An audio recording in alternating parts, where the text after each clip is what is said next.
শহীদ আল্লামা দেলাওয়ার হোসাইন সাইদি রহমতুল্লাহ আলাইহে। কেউ যদি বলেন মারা গেছে, না, উনি মারা যায়নি, ওনাকে মেরে ফেলা হয়েছে। 3টা বছরের ভেতরে আমার সাথে একদিন দেখা হয়েছিল জেলখানায়। উনি 1 নম্বরে, আমি 4 নম্বরে। বহু কথা ওই 10 মিনিটের ভেতর আমাকে শুনিয়েছিল।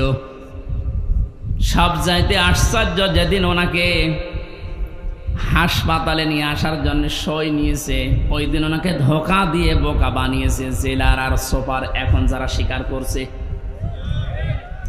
ওনাকে এটা জানিয়েছে যে আপনি মুক্ত হয়ে যাবেন। এদেশের নির্বাহী আদেশে যিনি দায়িত্বে আছেন, ওই সময় ছিলেন, তিনি নির্বাহী আদেশ দিয়ে আপনাকে মুক্ত করে দেবে। আপনি মুক্ত বাতাসে আবার কোরআনের কথা বলতে পারবেন। এ কথা বলার পরে সই নিয়ে ওখান থেকে বের করে প্রথমে গাজীপুরে নিয়ে যায়, ওই জায়গা থেকে নিয়ে যায় মেডিকেলে। ওখানে যাবার পর গাড়ি থেকে নামার সময় যে হাসিটা দেখেছিলেন আপনারা, আমরা তো জানি না, পরের দিন শুনলাম মারা গেছে।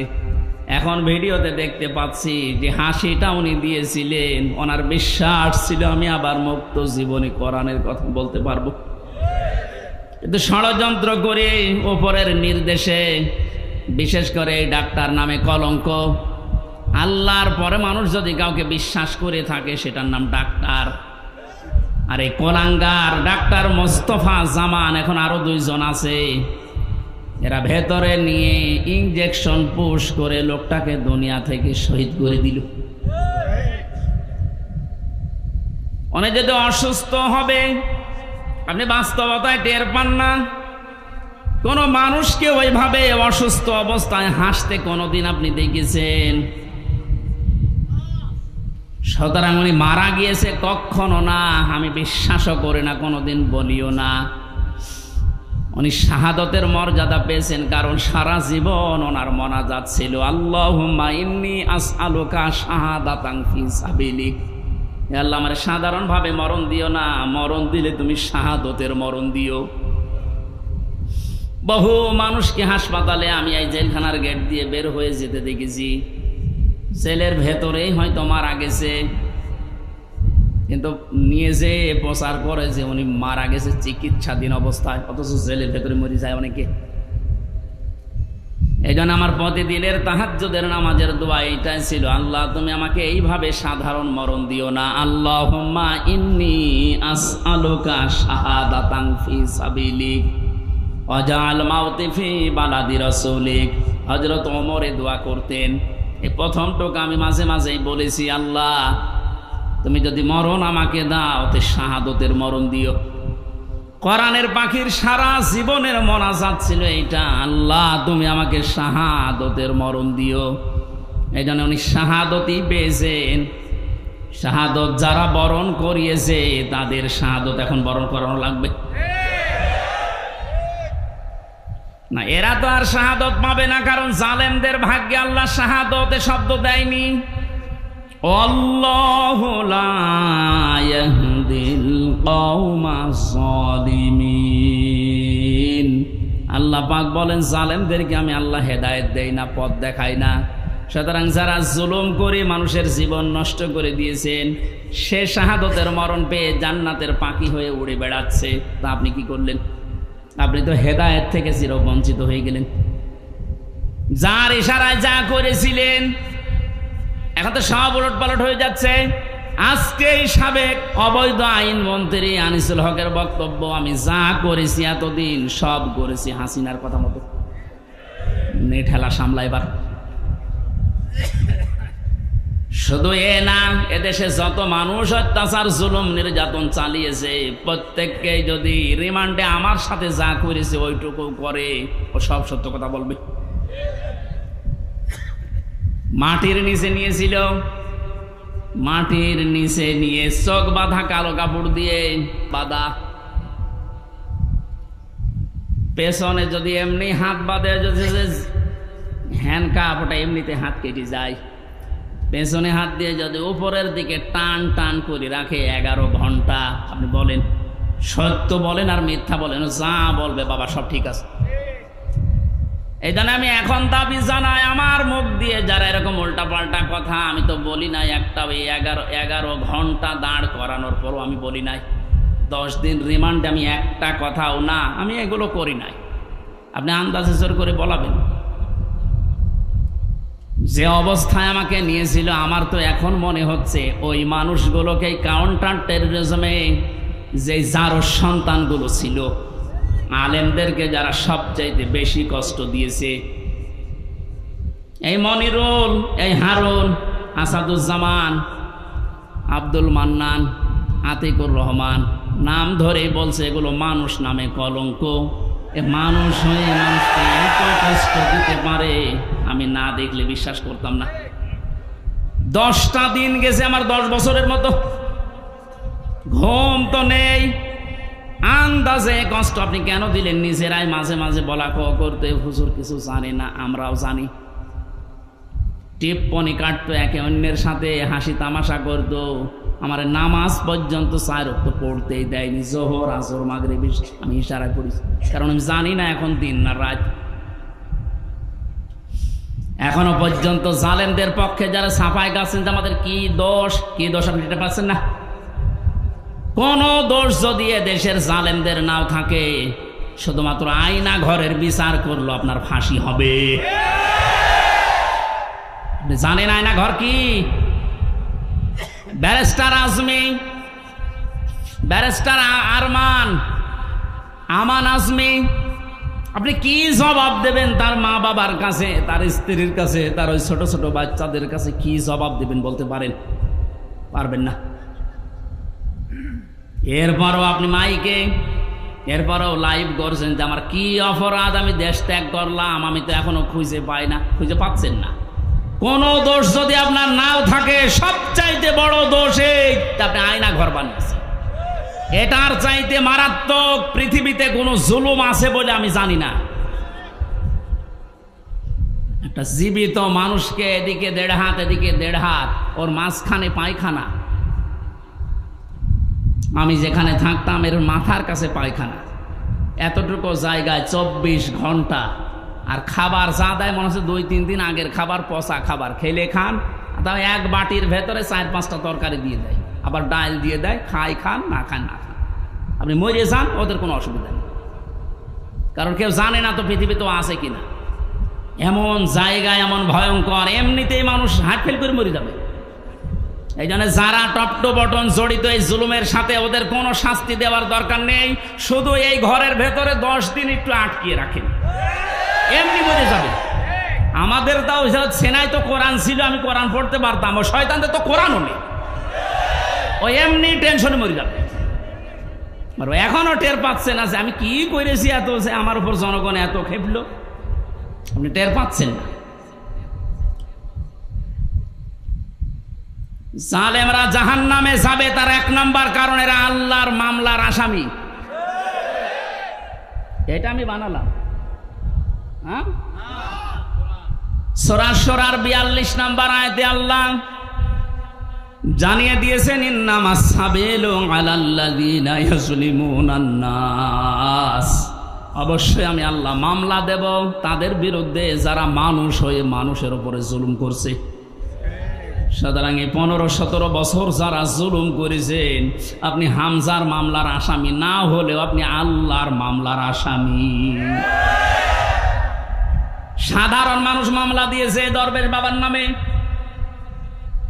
আনিসুল হকের নামে সাধারণ মানুষ মামলা দিয়েছে, এক গরিব মানুষ। তারপরেও ওই বাংলাদেশে হাজার হাজার লক্ষ উকিল থাকার পরেও এই লোকটার পক্ষে কোনো উকিল এখনো দাঁড়ায়নি। আর আপনি তো সাধারণ মানুষের মামলার আসামি না, আপনি সরাসরি আল্লাহর মামলার আসামি।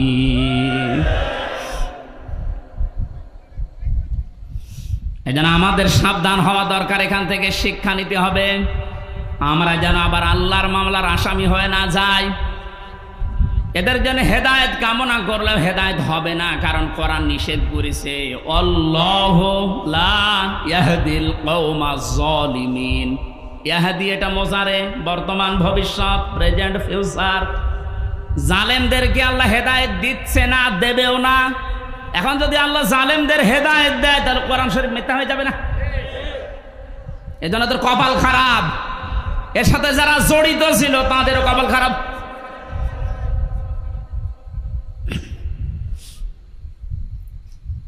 ফরিদপুরবাসী বড় ব্যথা নিয়ে কথা বলছি। এই জালেমদের জুলুমের কারণে আমার ছোট মেয়েটা আজ পর্যন্ত আমার চিনে না, আমার কাছেও আসতে চায় না, ভয় পায়। কি করেছিলাম? কোরআন হাদিসের কথাগুলো ওপেন ভাবে বলতাম, গোপন রাখতাম না, এইটাই আমার অপরাধ। এতটুকুর জন্য আপনি 3টা বছর আমার নষ্ট করবেন আর এত কষ্ট আমার দেবেন? এটা ধরে নিয়েছে বসিয়ে তো ছেড়ে দিলেই হয়তো যে এইভাবে বলতে নেই, আমি তো সংশোধন হয়ে যেতাম। ওর 8 মাস 9 মাস বয়সে আমি রেখে এসেছিলাম, 3 বছর পরে এখন ওর বয়স 4 বছর, এখনো পর্যন্ত স্বাভাবিক না, আমার কাছে আসতে চায় না। কেন আপনি কাজ করলেন? কি জবাব দেবেন বলেন তো? এই জন্যই মাওলানা মামুনুল হক এই কথাটা বারবার আমাকে শোনাতেন, জালেমদের বেঈমানদের কোনো জানাজা নেই, জানাজা মানে তাকে সাক্ষী দিয়ে আল্লাহর কাছে পৌঁছিয়ে দে যে ভালো ছিল, এ কথা বলা যাবে? এই জন্য আমরা সাবধান হচ্ছি, আপনাদেরকেও সাবধান করছি। এখনো জুলুমের পক্ষে যদি আপনি স্ট্যাটাস দিয়ে যান, জুলুমের পক্ষে ছাপাই গান, আপনিও জালেম, আপনিও চিহ্নিত। আপনি মারা গেলে আপনার জানাজা পড়া, কবরে দেওয়া জায়েজ নেই, কারণ আপনি এমনিতেও জাহান্নামে যাবেন, অমনিও জাহান্নামে যাবেন। জালেমের জন্য জান্নাত হারাম। কথা বলছেন এখানে? জালেমের জন্য জান্নাত হারাম, মানে জালেম হচ্ছে আল্লাহর মামলার আসামি। এটা ছোটখাটো বিষয় না, অনেক ওজনওয়ালা কথা আল্লাহর। আমরা অনেকেই মনে করি আল্লাহ কি দেখে না।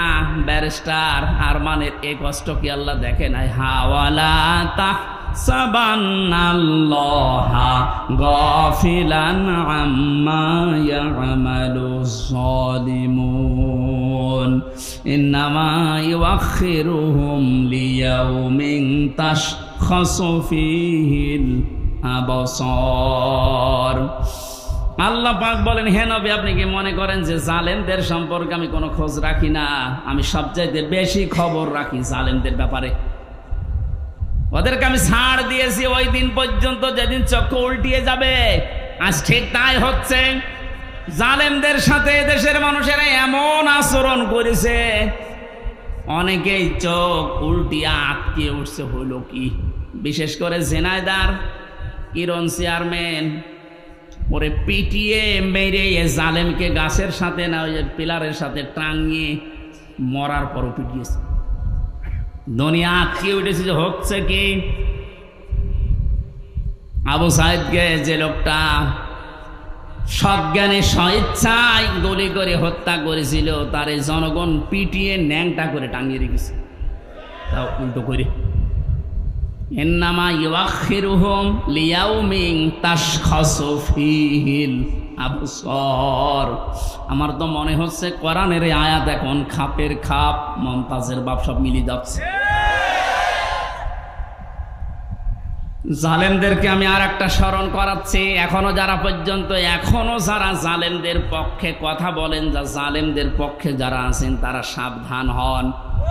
কোন জালেম যদি টার্গেট নাই কোনো জায়গায় পৌঁছাতে, আমার আল্লাহ বলেন ওকে আমি ছাড় দিতে দিতে এমন জায়গায় পৌঁছাই, ওই সফলতা পাওয়ার আগেই ওর তার আমি কেটে দেই।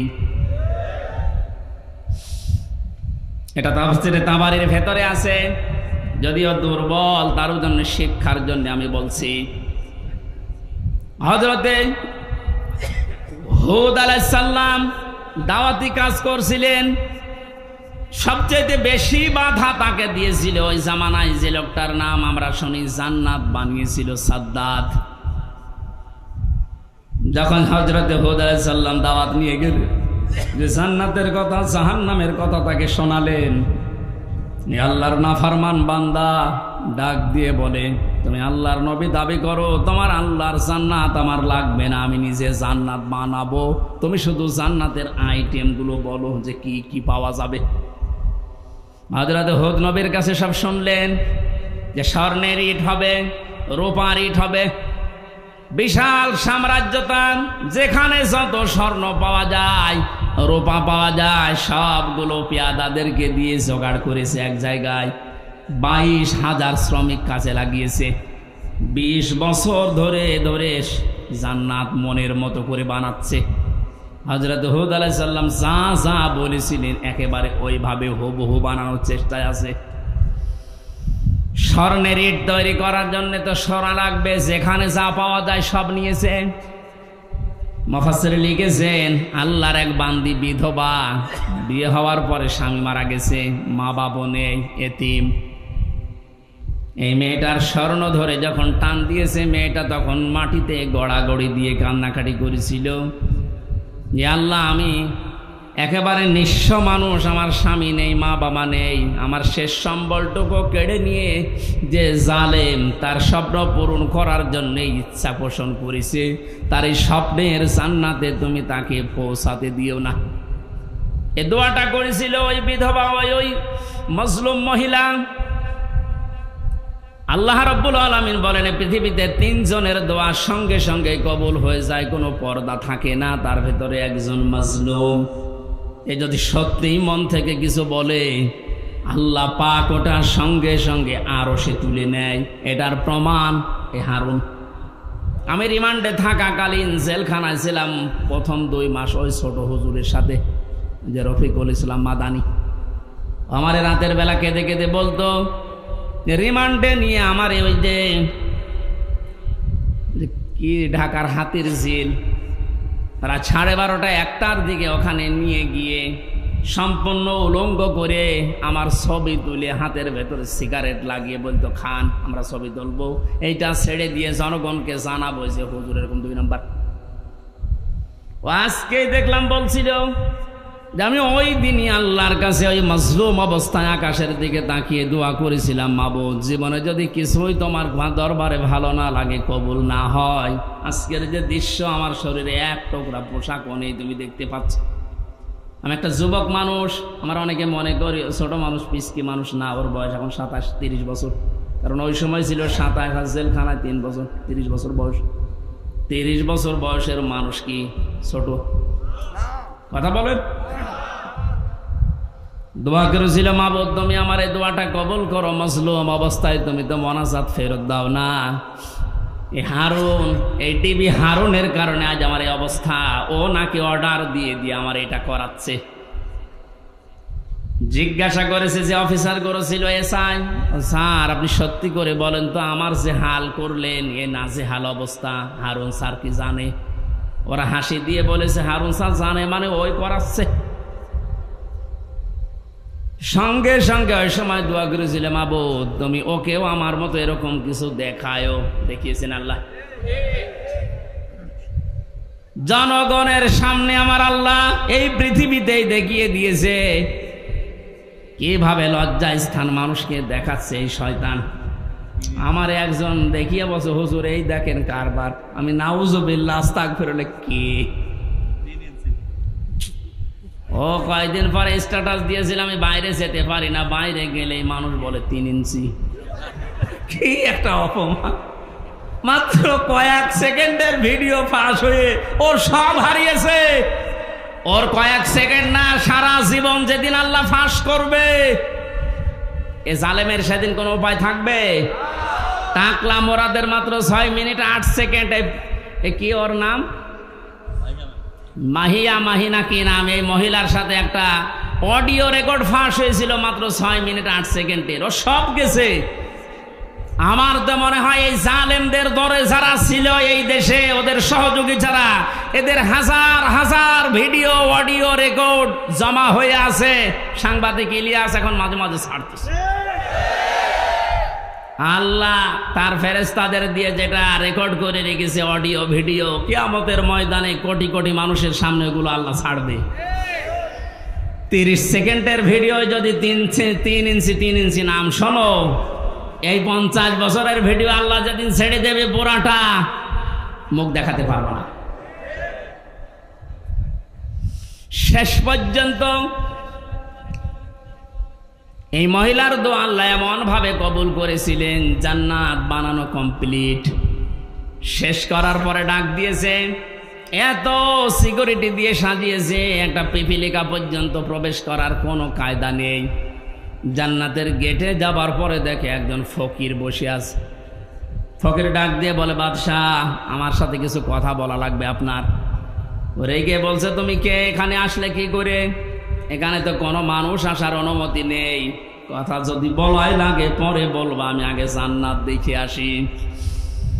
ফকির ডাক দিয়ে কানের কাছে মুখ নিয়ে বলছে, বাদশাহ আমি কিন্তু দুনিয়ার সাধারণ ফকির না, আমি আজরাইল। মাথাটা একটু কাত করো ঘোড়া থেকে, আমি কথাটা বলে চলে যাব। কানের কাছে মুখ নিয়ে বলছে, আমি এসেছি তোমার জান কবজ করার জন্য, রেডি হও। ওই সময় বলেছিল, ফেরেশতা একটু সময় দাও, আমি শুধু জান্নাতটা ঘুরি, এখানে আসার পরে আমার জানটা নিয়ে নিও। ফেরেশতা ওই সময় বলেছে, কখনোই না। ইযা জাআ আজালুহুম লা ইস্তাখিরুনা সাআতান ওয়া লা ইস্তাকদিমুন। আল্লাহ পাক বলেন, এই পৃথিবীতে যখন যার সময় এসে যাবে, 1 সেকেন্ড আগেও তার মরণ হবে না, 1 সেকেন্ড পরেও মরণ হবে না। নির্ধারিত সময় লোকটাকে আল্লাহ বিদায় দিয়ে দেবে।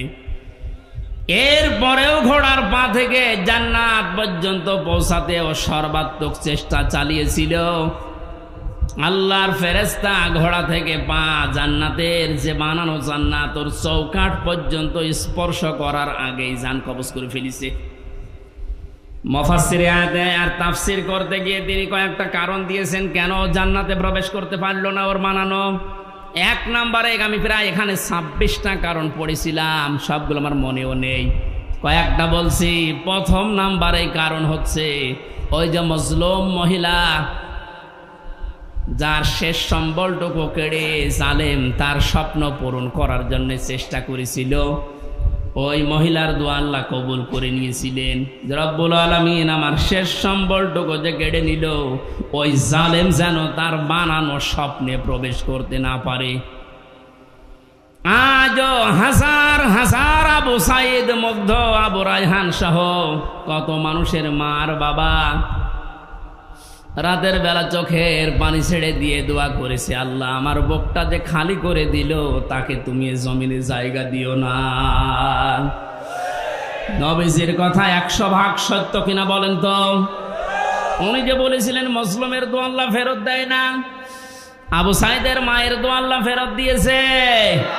বাংলার জমিনে আল্লাহ জায়গা দেয়নি, 1 ইঞ্চি জায়গা তার জন্য এখন আর বৈধ না। যত মামলা এখন শুরু হয়েছে, এভাবে যদি চলতে থাকে 8-10 দিন, আশ্রয় যেখানে নিয়েছে, যারা সুশীল সমাজ আছে দাবি করছে, ওরা বলছে ওই দেশেও তার আর জায়গা দেবে না, ওখান থেকেও বিদায় দিতে বাধ্য হবে।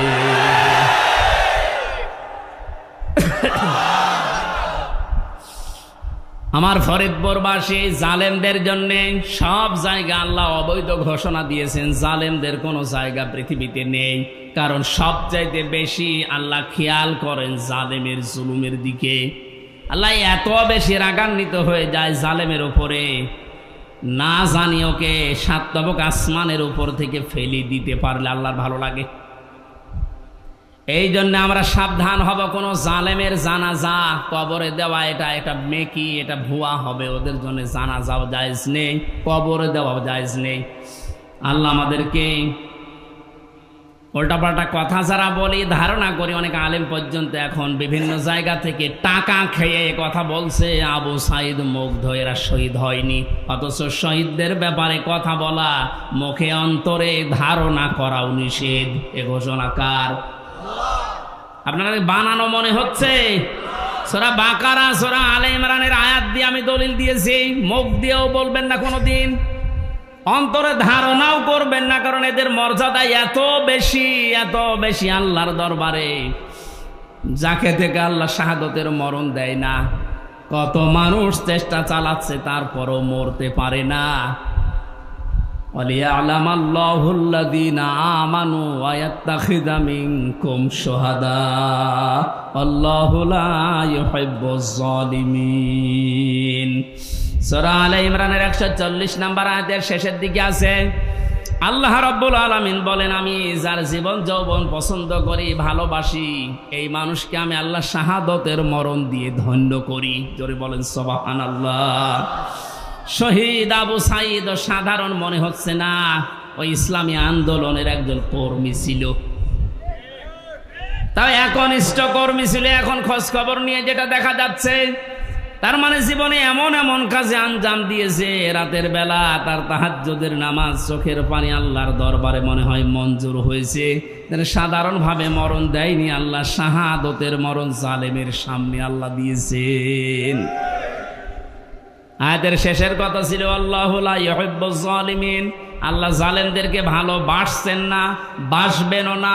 জোরে বলেন নাউজুবিল্লাহ। এখানে আহ্বান জানাচ্ছি, হাতে পায়ে ধরে বলছি, এখনো যারা জালেমদের পক্ষে আছেন, সাফায় গান, নিজের পায়ে নিজে কোড়াল মারবেন না, ফিরে আসেন।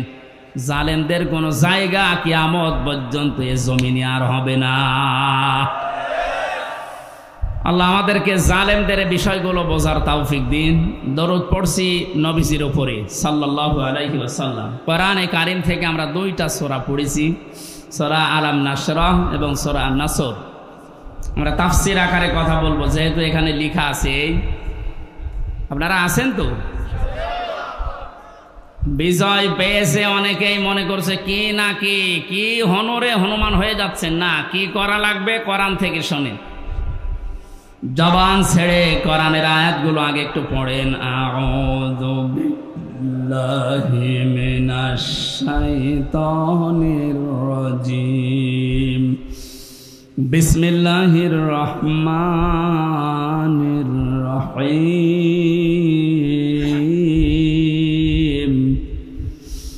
ইযা জাআ নাসরুল্লাহি ওয়াল ফাত ওয়া রাআইতান নাসা ইয়াদখুলুনা ফি দীনিল্লাহি আফওয়াজা ফাসাব্বিহ বিহামদি রাব্বিকা ওয়াস্তাগফির ইন্নাহু কানা তাওয়াবা। সাদাকাল্লাহুল আযীম। সূরা নসর। কে সূরা বলেন তো? কোরআনে 3 আয়াত বিশিষ্ট 3টা সূরা আছে, আসর, নসর আর কাউসার। আমরা অনেকে মনে করি সূরা কাউসারের 3 আয়াত আর বাকি আয়াতে না। 3টা সূরা 3 আয়াত বিশিষ্ট, আসর, নসর, কাউসার। তার ভেতরে একটা পড়েছি, এটা তেলাওয়াত শুদ্ধ অনেকের হয় না, নামাজে কিন্তু এই সূরাটা অনেকে পড়ে। নুন সোয়াদ র, নাসর মানে সাহায্য, আর নুন সিন র, নাসর মানে ঈগল পাখি। এই জন্য তেলাওয়াত যখন করবেন সোয়াদ উচ্চারণটা মুখ গোল করা লাগে। আল্লাহ পাক জানিয়েছেন, ইযা জা নাসরুল্লাহি ওয়াল ফাত, যখন আসবে আল্লাহর সাহায্য, হে নবী আপনি তখন বিজয় দেখতে পাবেন। 15 বছর বহু মজলুম দোয়া করেছে, জেলখানায় এখনো পর্যন্ত বহু মজলুম পড়ে আছে। বিশেষ করে মাওলানা জসিমউদ্দিন রহমানী সহ হাজারো আলেম এখনো পর্যন্ত জেলখানায় আছে। এই জালেমের জুলুমে জীবনটা তাদের শেষ হয়ে গেছে। কোরআনের এই অনুষ্ঠান থেকে এই মাজলুমদের মুক্তির দাবি করছি, বলেন আমিন। মজলুমের পক্ষে যেহেতু আমার আল্লাহ আছেন, ইব্রাহিম নবী মজলুম থাকার কারণে যারা তার পক্ষে ছিল তাদেরই দাম আল্লাহ বাড়িয়ে দিয়েছিলেন। একটা ব্যাঙের প্রসাব পর্যন্ত আল্লাহ পাক বানিয়ে দিয়েছেন হযরত ইব্রাহিমের পক্ষে থাকার কারণে। আজ হাজার হাজার মজলুম মানুষ, এই যে বিডিআর, আমি 900-র উপরে বিডিআর পেয়েছিলাম। আমার উপর তলায় যারা থাকতো অধিকাংশ বিডিআর মামলার, কিচ্ছু জানে না, 14 বছর জেল খাটতেছে। বিশেষ করে মুন্সিগঞ্জের কয়েকজন আর পঞ্চগড়ের এক মুরব্বী, এত ভালো মানুষ আমার জীবনে জেলখানায় আমি পাইনি। ওরা কোরআন শরীফ মাথায় নিয়ে, হাতে নিয়ে, বুকে নিয়ে বলতো, হুজুর আমি কিচ্ছু জানি না, আর 1 বছর পরে রিটায়ার্ড হয়ে যাব, খান্তিতে আসি, তো কি জানো কি হয়ে গেল আমার, এই যে বেকার ধরে 14 বছর আটকে রেখেছি। এখন যিনি দায়িত্বে আছেন, স্বরাষ্ট্র উপদেষ্টার দায়িত্ব পেয়েছেন জাহাঙ্গীর আলম, এ লোকটা কিন্তু ওই বিষয়গুলো সব তার নখদর্পণে আছে। এবার জালেমরা টের পাবে। ধোঁকা দিয়ে বোকা বানিয়ে মানুষের চোখে ধুলো দিয়ে বহু চিটারি বাটপারি করেছেন, এখন আর ছাড় নেই। আমরা এখান থেকে আহ্বান জানাচ্ছি, যারা দায়িত্বে আছেন বিচার ব্যবস্থায়, বিচার বিভাগে, খুব তাড়াতাড়ি এই বিডিআর মামলায় যারা আছে, বিনা কারণে যারা বছরের পর 14 বছর জেলখানায় আছে, কিচ্ছু জানে না, ওদেরকে আমার মনে হয় শাস্তি দিলেও খুব বেশি হলো 7 বছর দেওয়া যেত। ওরা বলতো, হুজুর আমরা যদি অপরাধ করিও থাকি, বিদ্রোহ করে থাকি, আমাদের 7 বছর জেল হয়, অথচ বিনা কারণে 14 বছর আমি জেলে। এত বড় জুলুম আর সহ্য করা হবে না। যারা দায়িত্বে আছেন আহ্বান জানায়, বাংলার লক্ষ লক্ষ তাওহীদি জনতা নিয়ে এই নিরপরাধ মানুষদেরকে বিনা বিচারে বিনা হিসাবে ছেড়ে দেওয়া লাগবে। কোনো অপরাধ নেই এদের, একজনের রাগের ফসল এগুলো, প্রতিহিংসার ফসল। এই মানুষগুলো সত্যিই ভালো মানুষ আমার দৃষ্টিতে, আমি যা দেখেছিলাম এদের জীবন চরিত্র, নামাজ রোজা এবং আল্লাহর যে ঈমান, আল্লাহর প্রতি তাদের, এই কথাগুলো বাস্তবে আমি দেখে এসেছি। এই কারণে বলছি, যারা বিডিআর হত্যা মামলার নাম নিয়ে, পেলখানার নাম নিয়ে এই নিরপরাধ মানুষ, কেউ অপরাধ করে থাকলে আপনি প্রমাণ পেলে তার বিচার করেন, কিন্তু নিরপরাধ যারা বিচার হওয়ার পরেও তাদের মাত্র 7 বছর জেল হওয়ার কথা, 14 বছর কোন কারণে একটা মানুষের মুখ রাখতে গিয়ে আপনি তারা জেলখানা রাখবেন? এই জন্য দায়িত্বে যারা আছেন এই বিচার ব্যবস্থা একটু তাড়াতাড়ি কাজ করে তাদের ছেড়ে দেওয়া হোক। অন্তত জীবনের শেষ কয়েকটা দিন স্ত্রী পুত্র সন্তানাদি নিয়ে দুনিয়া একটু কাটিয়ে যাক। পঞ্চগড়ের এই মুরব্বীটা, কি নাম যেন, আব্দুল মতিন না কি নাম, এরকম বহু মানুষকে দেখেছিলাম। ওদের দুঃখ কষ্ট আল্লাহর আরশ পর্যন্ত কেঁপে যাওয়ার কথা। আল্লাহ এমনি এমনি তো জালেমকে বিদায় দেয়নি। বহু মানুষের এ শব্দ লোকিয়াস, বহু মানুষের চোখের পানি, বুক ফাটা পানি, হাজারো মানুষের এগুলো জমা হয়ে আছে, আল্লাহ একবারে সব ছেড়ে দিয়েছে। পাপ যখন একেবারে শের পুজে গেছে, পরিপূর্ণ হয়ে গেছে, আল্লাহ বলেন ইন্না বাদশা রব্বিকা লাশাদীদ, আমি ধরি না, কিন্তু ধরলে আমি আর ছাড়ি না। আল্লাহ যখন ধরেছে আর কিন্তু ছাড় নেই, কারণ এখন আল্লাহর সাহায্য এসে গেছে, বিজয় আমরা এখন দেখতে পাচ্ছি। আয়াতের পরবর্তী আয়াতটা এখন আমরা দেখতে চাই। অরাইতান নাস ইয়াদখুলুনা ফি দীনিল্লাহ, হে নবী আপনি যখন দেখবেন আল্লাহর সাহায্য চলে এসেছে, তখন বিজয় দেখতে পাবেন। দলে দলে মানুষ ইসলামে প্রবেশ করছে। আজ আমাদের এই দেশে কিন্তু এই দৃশ্য আমরা এখন অলরেডি দেখতে পাচ্ছি। দলমত এখন আর নেই, সবাই এখন দলে দলে পালে পালে ইসলামে প্রবেশ করছে, বিশেষ করে ইসলামী আন্দোলনে। এই যে শব্দটা কি ছিল, ফি দীনিল্লাহ, দিন কার?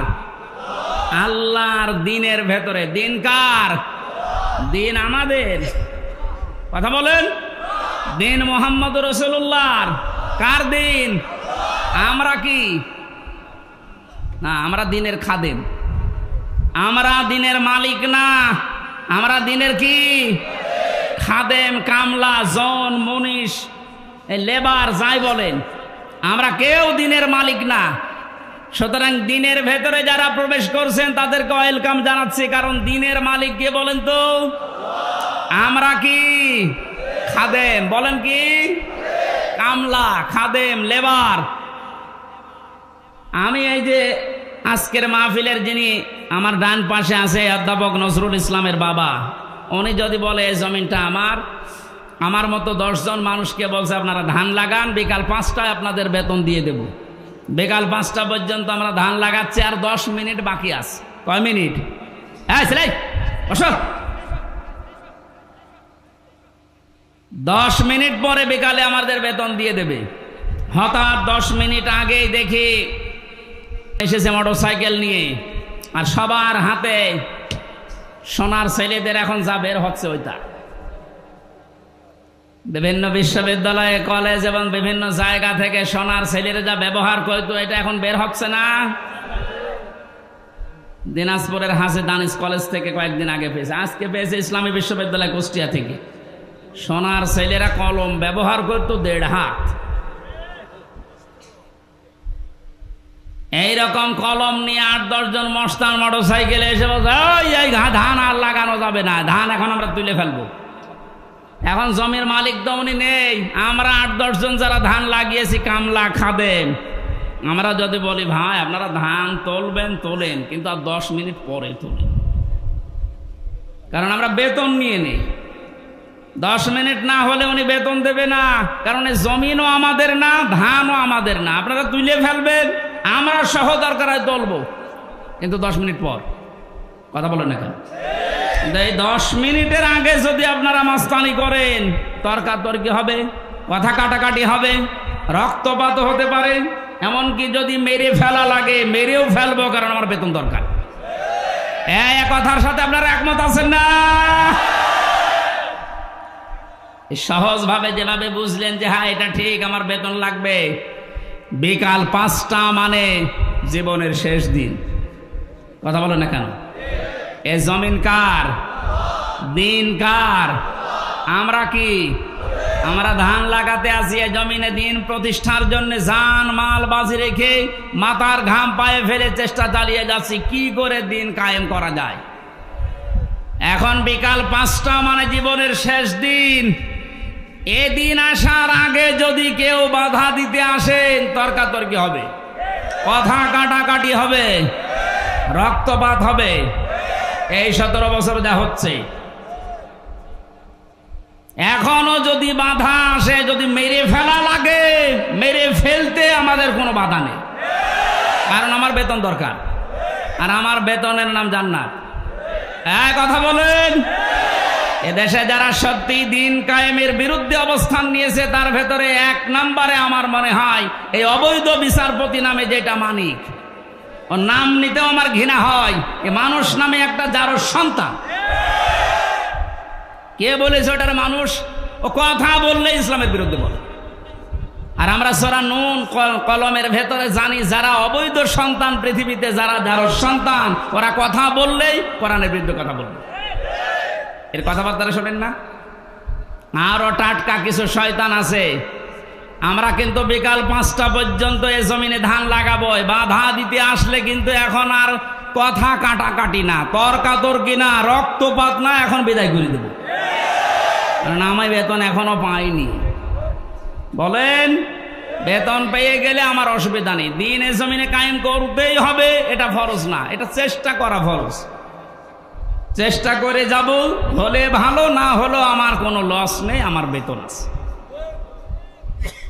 এখন এতক্ষণ তো কামলাদের কথা বললাম, লেবারের কথা। যিনি মালিক বসে আছে, উনি যদি এসে দেখে যা সব ধান তুলে ফেললো, উনি কিছু বলছে না, তার মানে উনি দুর্বল। এই কারণে মনে মনে চিন্তা করবেন, যিনি হয়তো এখন কিছু বলছে না, পেছনে ওনার কোনো উদ্দেশ্য আছে।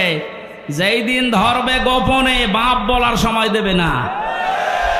এ জমিনে আজ 53 বছর চেষ্টা চালিয়েছে অনেকে, আল্লাহর খাদেমেরা, আল্লাহর গোলামেরা, কিন্তু পারছে না। আল্লাহর সৃষ্টির ভেতরে যারা অবৈধ সৃষ্টি, তারা চেষ্টা চালিয়ে চালিয়ে নস্যাৎ করে দিচ্ছে বারবার। আমার কুষ্টিয়ার এক গাদ্দার আছে, ওর নাম নিতে আমি ঘৃণা করে, যেন ওর নাম নেই না।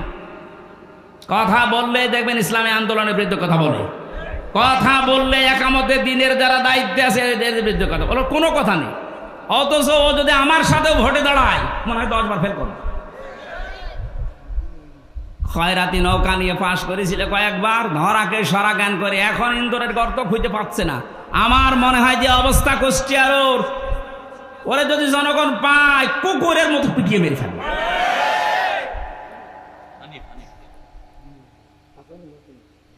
না, ও নোনো নাম আমি নেই না, নাম দেখো কি হক নোনো দিয়েছে। শয়তান শয়তানি করার জায়গা পায় না। আর একজন বরিশালের আছে, এবার আর একটা শয়তান, কি মনন না কি নাম জানি, মনন না মেনন। মাত্র 4 দিন আগে এদের স্বাধীন হওয়ার, এই 5 তারিখে স্বাধীন হলো না, 4 দিন আগে শয়তানগুলো উঠে পড়ে লেগেছিল একটা জনগণের সেন্টিমেন্ট অন্যদিকে নজর ঘুরিয়ে দিতেছে। এ দেশের ইসলামপন্থী যারা, তাদেরকে নিষিদ্ধ করে দাও। আল্লাহ চিরতরে ওদের নিষিদ্ধ করে দিয়েছে। যেন যুগে যুগে যারা জালেম আসবে তারা যেন শিক্ষা নেয়। ফেরাউনকে আল্লাহ এমনি সটকি দিয়ে রাখে নাই। আল্লাহ বলেন ওকে সটকি দিয়ে রাখলাম এই কারণে যুগে যুগে যারা স্বৈরাচার আসবে তারা যেন ওর লাশ দেখে শিক্ষা নেয়। সুতরাং আজও যারা জালেম তাদের অবস্থান এই 5 তারিখের পর থেকে যা হয়েছে, এখনো যদি আপনার পরিবর্তন না আসে, শিক্ষা না নেন, আমার মনে হয় আজরাইল আসার আগে আপনার আর পরিবর্তন নেই। সুতরাং আমাদের মালিক যিনি, উনি তো জমির মালিক ছিলেন, আমাদের এই জমিনের মালিক কে বলেন তো? উনি এখনো আছে না নেই? আমরা তো কামলাদেরই এই অবস্থা, খাদেমদের এই অবস্থা। যিনি মালিক আছে উনি কিন্তু দেখছে যে 53 বছরে আমার জমিনে দিন কায়েম হতে দিল না কারা। হয়তো উনি সরাসরি কিছু বলছে না, গোপনে যেদিন ধরবে না বাপ বলারও সময় পাবেন না। দাড়ি কেটে পালাতে গিয়ে পালাতে পারে না। এতে কত বড় শয়তান! আমি তো মাঝে মাঝে ওর দিকে এখন তাকিয়ে বলছি, আল্লাহ এই শয়তান আমি তো দেখিনি, যদি দেখতাম এই নমরের দিকে মনে হচ্ছে শয়তান, যদি দেখতাম এরকম নাম নিয়েছে আবার দরবেশ বাবা। দরবেশই যদি এই হয় তাহলে যেগুলো ক্লিন সেফ ওগুলো চরিত্র কত খারাপ আপনি বলেন। দরবেশই যদি এই করে, ওর দাড়ি কাটার পরে চিহ্ন দেখে মনে হচ্ছে যে একটা নমো না, কে যেন ডিম মেরেছিল, ডিম না, ওরা আরো কিছু মারা দরকার। ওর ডিম ওই জায়গায় না, বিভিন্ন জায়গায় ডিম দেওয়া দরকার। ওই শয়তানরা আমরা যখন আলেমদেরকে, বিশেষ করে মাওলানা মামুনুল হক, মাওলানা সাখাওয়াত হোসেন রাজি, আমির হামজা, এই রফিকুল ইসলাম মাদানী, হারুন ইজহার, এই আলেমদেরকে যখন এই দড়ি বেঁধে, মাজায় দড়ি দিত, হাতে হ্যান্ডকাপ দিত, পায়ে ডান্ডা বেড়ি দিত, এগুলো দিয়ে যখন আদালতে তুলতো, ওরা ওই পাশ থেকে টিপ্পনি কাট, ঠিকই হচ্ছে, এখন ডিম খাও। আমরাও এখন বলবো তো ঠিকই হচ্ছে।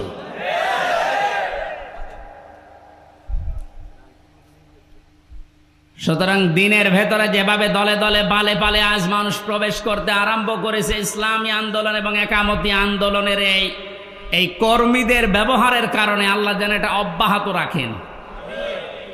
আর আইতান নাস, হেনবে আপনি দেখতে পাবেন ইয়াদখুলুনা ফি দীনিল্লাহ, মানুষ প্রবেশ করছে। ইয়াদখুলুনা এটা মোসারে, বর্তমান ভবিষ্যৎ, প্রেজেন্ট ফিউচার, এখন প্রবেশ করবে, দলে দলে সামনেও প্রবেশ করবে ইনশাআল্লাহ। এটা যদি প্রবেশ করে করে এই 20% এখন আছে ইসলামী সেন্টিমেন্টের মানুষ, এই 5 তারিখ থেকে আজকের এই দিন পর্যন্ত 35% অলরেডি হয়ে গেছে। যেদিন 51% হয়ে যাবে সেই দিন এই দেশে ইসলাম কায়েম, কেউ ঠেকাতে পারবে না। এইটা শোনার পরেই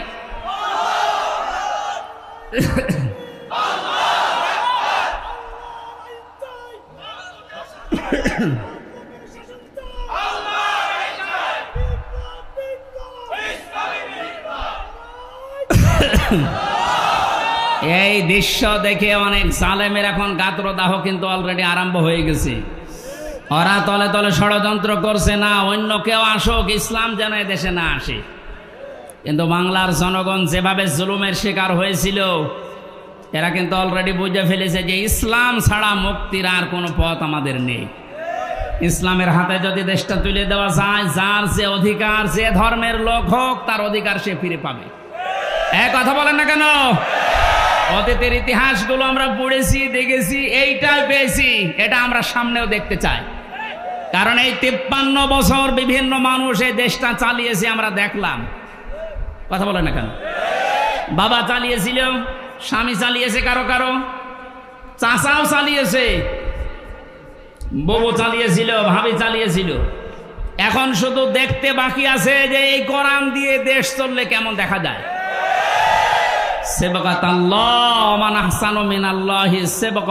আল্লাহ বলেন আমি আল্লাহর চাইতে সুন্দর রং পৃথিবীতে কারো নেই।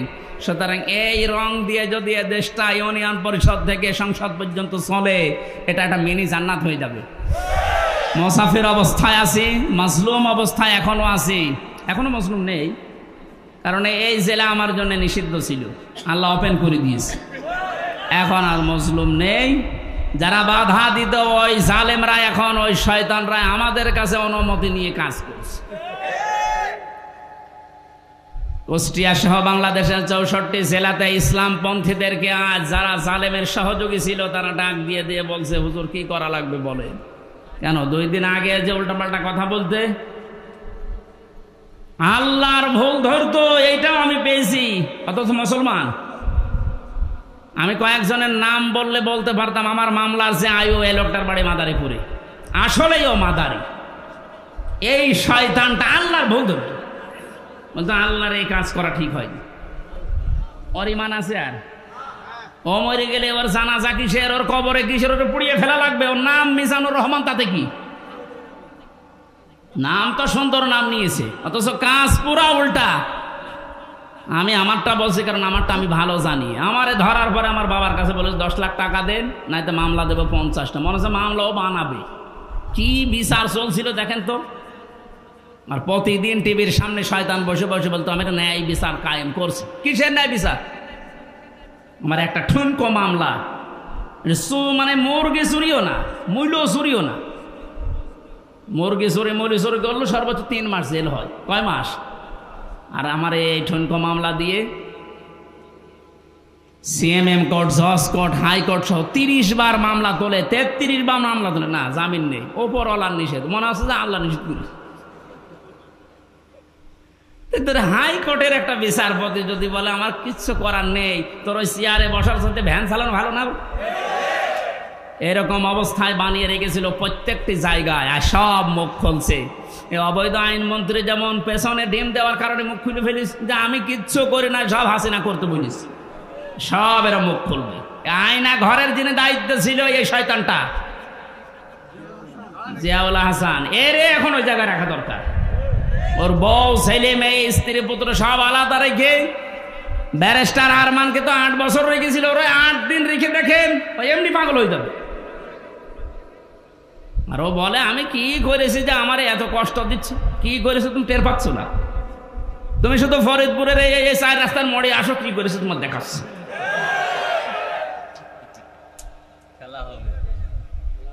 খেলা হবে, সে খেলা পালিয়েছে। এ কথাটা বলার কারণ হচ্ছে অনেকে এখনো ষড়যন্ত্র করবে, যে জানছে যে এভাবে 20% ইসলামী মানুষ ছিল এই দেশে, 96% যদিও মুসলমান, কিন্তু ইসলাম কায়েম করা লাগবে এরকম পক্ষে ছিল মাত্র 100 জনের 20 জন। এই 5 তারিখ থেকে আজকের এই দিন পর্যন্ত জরিপ বেরিয়েছে 35 জন হয়ে গেছে। যদি আর একটু এভাবে যেতে যেতে 51 হয়ে যায়, এ দেশে ইসলাম কায়েম ঠেকাবে কার বাবার শক্তি আছে বলো? এখন জালেমরা এ কথা, এই দৃশ্য দেখে বসে থাকবে? ওরাও চেষ্টা চালাচ্ছে, চেষ্টা চালিয়েও ব্যর্থ হচ্ছে বারবার। এখন আবার হিন্দুদের লাগিয়েছে, পারবে না, কোনো চেষ্টা সফল হবে না। কারণ এ দেশের বিজয় আল্লাহ, শুধু ছাত্রদের নাম বলছি, শুধু ছাত্রদের না, হাজার হাজার মজলুমের চোখের পানি এই বিদায়ের পেছনে লুকিয়ে আছে। আল্লাহ তুমি যেহেতু ঘোষণায় দিয়েছো যে ফি দীনিল্লাহি আফওয়াজা, দলে দলে মানুষ প্রবেশ করবে, তোমার সাহায্য যখন এসেছে, বিজয় যখন আমরা দেখতেই পেলাম, অন্তত দলে দলে তোমার বান্দাদেরকে ইসলামে তুমি প্রবেশ করাও।